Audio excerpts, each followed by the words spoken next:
continuer noonu aussi à chaque fois ñu nekk vraiment sur la posture boo xam ne on coupe la poire en deux est-ce que mën na continuer vu cette situation actuellement ni mu mel ak que les États actuellement nu ñu gën a insister ci benn aspect par exemple di nga gis États-Unis actuellement nu muy assumer li nga xam ne moom mooy sa position la France les Occidentaux ni ñuy assumer li nga xam ne moom mooy leur position est-ce que nous les États africains on doit continuer à être dans cette posture là de neutralité non mais on sait que quelle est la marge de manœuvre des États africains xam nga aussi doo nax sa bopp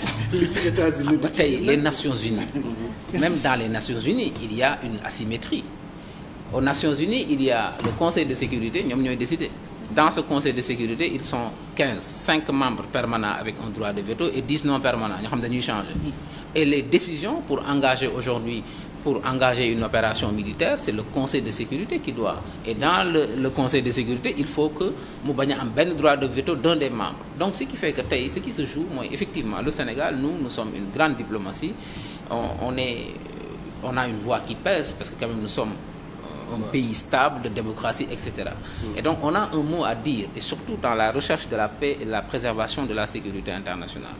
mais loolu aussi nit aussi dans les relations internationales doon nax sa bopp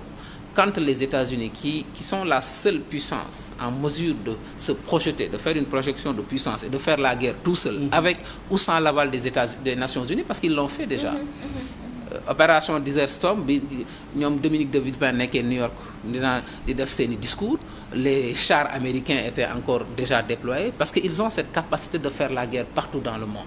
c'est cette projection de puissance qu'ils ont moo tax ñun bu ñu ci nekkee aussi il faut que ñu bañ a nax suñu bopp ce qu'il faut faire pour l'Afrique c'est avoir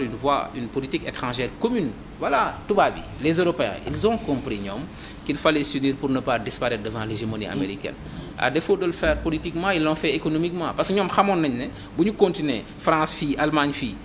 Allemagne marque c'était une monnaie forte dafa ne France kii kaay ñu ne ñu def euro aujourd'hui c'est la première zone commerçante du monde pour ne pas disparaître parce qu'on est dans un monde fragmenté les États-Unis c'est 50 États la Chine c'est un continent l'Inde c'est un continent les BRICS qui arrivent et donc ñun Afrique la seule solution l'Europe s'est regroupée à 27 ñun ñu bëgg fi nekk di def benn donc il faut que pour que ñu peser dans les relations internationales on en est un acteur et non pas un sujet il faut ñu booloo tey il y a des plaidoyers pour changer la gouvernance mondiale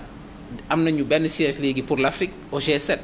c'est les 7 premières économies au monde Afrique 55 pays yëpp ñu jox ñu benn siège donc ça veut dire que c'est aussi une question de géopolitique de poids et de parachever l'intégration africaine parce que nit doon nax sa bopp